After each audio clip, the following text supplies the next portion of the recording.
Hello everyone, स्वागत करता हूं आपका विवेकानंद की कैरियर ऑनलाइन क्लासेस में। पिछले लेक्चर में हमने पढ़ा था इंट्रोडक्शन ऑफ बायोलॉजी पर डिस्कस किया था। उसमें बताया था कि बायोलॉजी का क्या इंट्रोडक्शन है। बायोलॉजी के फादर थे जो क्या थे, अरिस्टोटल थे, जिन्हें अरस्तु भी बोला जाता था। आज हम बात कर लेते हैं classification of organism by Aristotle, यानी कि अरिस्टोटल ने क्या किया था, ऑर्गेनिज्म का और आगे क्लासिफिकेशन किया था। ये क्लासिफिकेशन बच्चों आगे मान्य नहीं हुआ था, लेकिन फिर भी इसको हम यहाँ इंट्रोडक्शन में और ले रहे हैं। तो बात कर लेते हैं कि क्लासिफिकेशन जो ऑर्गेनिज्म का था वो सबसे पहले किसने किया था। वो अरिस्टोटल ने ही किया था, जो कि फादर ऑफ बायोलॉजी माने जाते हैं। उन्होंने सबसे पहले ऑर्गेनिज्म को क्लासिफिकेशन करने का प्रयास किया था। अब देखते हैं उन्होंने किस तरह से ऑर्गेनिज्म को क्लासिफाइड किया था। तो बच्चों उन्होंने क्या किया था, सबसे पहले ऑर्गेनिज्म को देखा। ऑर्गेनिज्म में ये पहचानना और ये क्लासिफाइड करना बहुत डिफ़िकल्ट था कि किसको प्लांट बोला जाए, किसको एनिमल बोला जाए। फिर उन्होंने क्या सोचा, क्यों ना इसके एक कैरेक्टर के बेस पर इनको क्लासिफाइड कर दिया जाए। और वो कैरेक्टर कौन सा था बच्चों, वो कैरेक्टर सेल वॉल था। उन्होंने क्या देखा, जिन ऑर्गेनिज्म में सेल वॉल प्रेजेंट होती थी उनको प्लांट ग्रुप में रख दिया। क्या बच्चों समझ में आ रही है बात। प्लांट कैसे बनाए उन्होंने, सेल वॉल प्रेजेंट रखने वाले ऑर्गेनिज्म को प्लांट में क्लासिफाइड कर दिया, और जिन ऑर्गेनिज्म में सेल वॉल एब्सेंट होती थी उनको क्या मान लिया, एनिमल्स। इस तरह से अरिस्टोटल ने दो ग्रुप बनाए थे, एक एनिमल्स और एक बनाया था प्लांट्स। प्लांट्स वो था जिसमें सेल वॉल प्रेजेंट होती थी, और एनिमल्स वे थे जिनमें सेल वॉल एब्सेंट होती थी। उसके बाद अरिस्टोटल ने एनिमल्स को आगे फिर और क्लासिफाइड किया।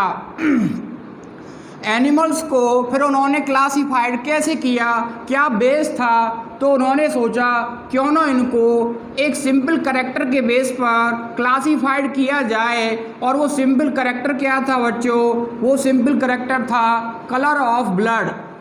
उन्होंने देखा जिन एनिमल्स में कलर जो ब्लड का था रेड था, कैसा था, रेड, उनका एक अलग ग्रुप बनाया जिनको वर्टिब्रेट्स बोला गया था। और जिनमें ब्लड का कलर रेड नहीं था उनका एक अलग ग्रुप बनाया था जिनका नाम क्या था, इनवर्टिब्रेट्स था। इस तरह से उन्होंने एनिमल्स को दो अलग अलग ग्रुपों में डिवाइड किया था, और वो भी किसकी प्रेजेंस के बेस पर, colour of blood red present या एब्सेंट के बेस पर।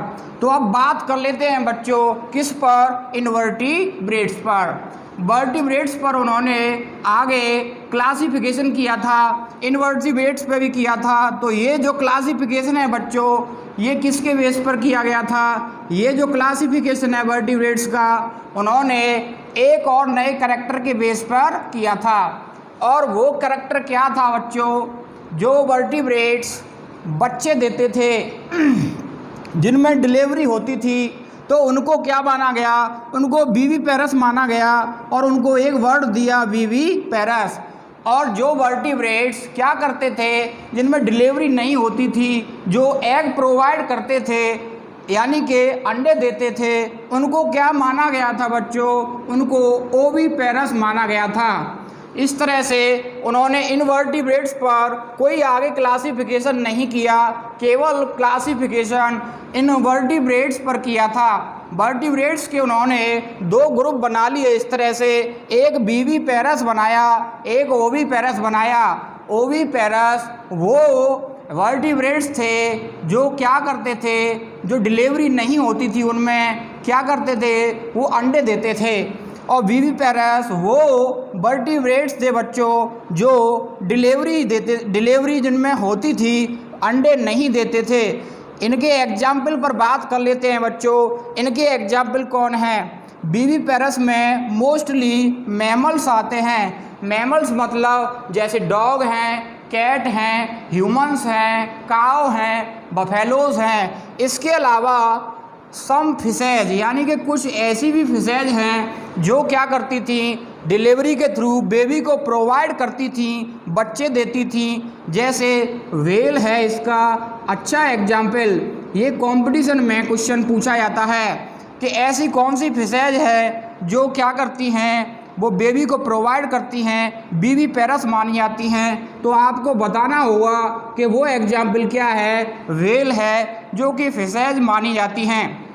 तो मोस्टली मैमल क्या होते हैं बच्चों, बीवी पेरस होते हैं जो डिलीवरी के थ्रू बेबी को प्रोवाइड करते हैं। तो बीवी पेरस ऐसे वर्टिब्रेट्स हैं जो बेबी को प्रोवाइड करेंगे, और ओविपेरस ऐसे वर्टिब्रेट्स होते हैं बच्चों जो बेबी को प्रोवाइड नहीं करेंगे, एग प्रोवाइड करेंगे, फर्टिलाइज्ड एग जाइगोट के रूप में प्रोवाइड करेंगे, और वो डेफिनेट टाइम के बाद, इंक्यूबेशन के बाद फिर वो बेबी को प्रोवाइड करेगा। अब बात कर लेते हैं बच्चों कि उन्होंने फिर प्लांट्स पर क्लासिफिकेशन किया। प्लांट्स पर कैसे क्लासिफिकेशन किया, उन्होंने सोचा क्यों ना प्लांट्स को एक्सटर्नल फीचर्स के आधार पर, बाहरी लक्षणों के आधार पर बांटा जाए। इसलिए उन्होंने प्लांट्स का क्लासिफिकेशन काय के आधार पर किया था, वो था एक्सटर्नल फीचर्स, यानी कि जिन्हें मॉर्फोलॉजी भी बोला जाता है। यानी कि बाहर से दिखने में रूट कैसी है, स्टेम कैसा है, लीव्स कैसी हैं, इस बेस पर यानी कि एक्सटर्नल फीचर के बेस पर, मॉर्फोलॉजी के बेस पर प्लांट को 3 कैटेगरियों में बांट दिया था। सबसे पहले क्या थे, हर्ब्स थे, दूसरे क्या थे, श्रब थे, तीसरे क्या थे, ट्री थे। अब बात कर लेते हैं बच्चों हर्ब्स पर कि हर्ब क्या होते हैं। हर्ब वे होते हैं बच्चों जिनमें मेन स्टेम प्रेजेंट होता है, लेकिन मेन स्टेम क्या नहीं होता है, बुडी नहीं होता है। इसके एग्जाम्पल पर बात कर लेते हैं बच्चों, जैसे गेहूं है, व्हीट, बार्ले हैं, जौ, मेज है, मक्का। ऐसे हर्ब्सों में क्या होता है बच्चों, इनमें मेन स्टेम तो प्रेजेंट होता है बट मेन स्टेम बुडी नहीं होता है। जो स्टेम बुडी होते हैं उनको फर्नीचर में यूज कर सकते हैं, लेकिन इनका स्टेम बुडी नहीं था। ऐसे प्लांट्स को उन्होंने किस में रखा, हर्ब्स में रखा। आप व्हीट को जानते होंगे, जिस तरह से उसमें एक मेन स्टेम होता है और वो जो मेन स्टेम होता है वो बुडी नहीं होता है। अब बात कर लेते हैं बच्चों किस पर, श्रब पर बात कर लेते हैं कि श्रब क्या होते हैं। श्रब वे प्लांट होते हैं बच्चों जिनमें मेन स्टेम क्या रहता है, मेन स्टेम एब्सेंट होता है, लेकिन उसकी जगह क्या पाया जाता है, उसकी जगह एसेसरी स्टेम पाया जाता है।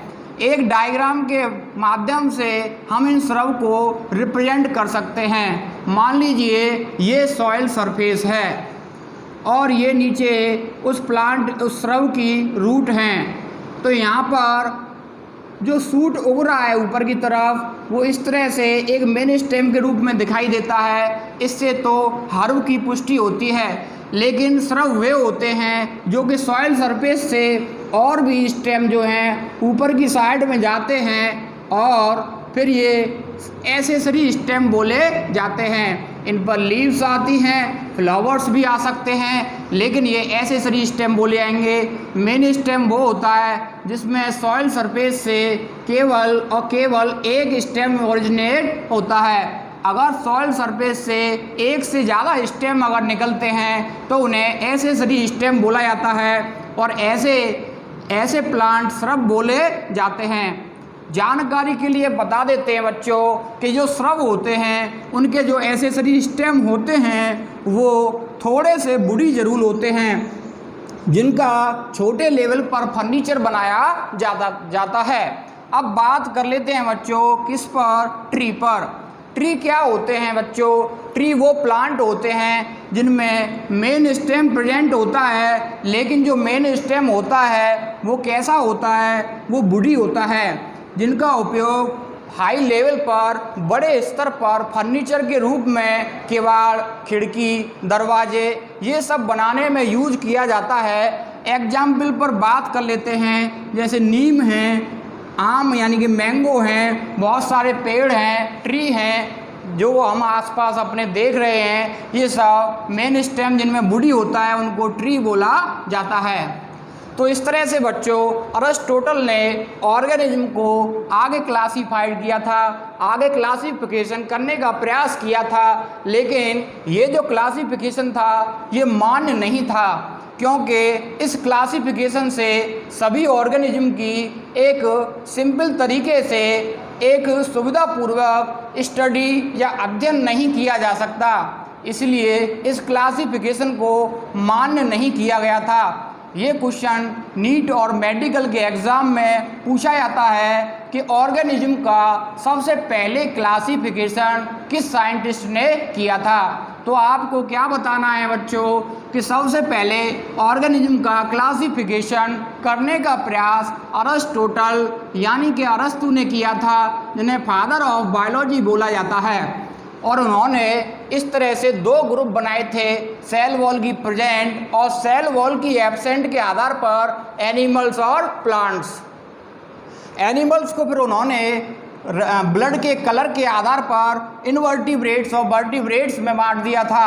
इनवर्टिब्रेट्स पर उन्होंने कोई वर्क नहीं किया, लेकिन वर्टिब्रेट्स को उन्होंने दो ग्रुपों में बांट दिया था, विविपेरस, ओविपेरस।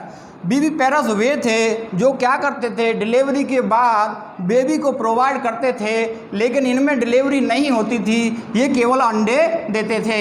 इसी तरह से उन्होंने प्लांट को भी क्लासिफाइड किया था, और किसके आधार पर किया था, बाहरी संरचना के आधार पर किया था, जिन्हें एक्सटर्नल फीचर्स भी बोला जाता है। जो प्लांट्स थे उनको 3 कैटेगरियों में बांटा था। सबसे पहले हर्ब्स थे, दूसरे श्रब थे, तीसरे ट्री थे। हर्ब्स वे थे जिनमें मेन स्टेम प्रेजेंट होता है, लेकिन मेन स्टेम बुडी नहीं होता है। श्रब वे थे जिनमें मेन स्टेम एब्सेंट होता है और एसेसरी स्टेम प्रेजेंट होते हैं। और एसेसरी स्टेम बच्चों वे होते हैं जो सॉइल सरफेस से ही मोर देन 1 स्टेम्स निकलते हैं, उन्हें एसेसरी स्टेम बोला जाता है।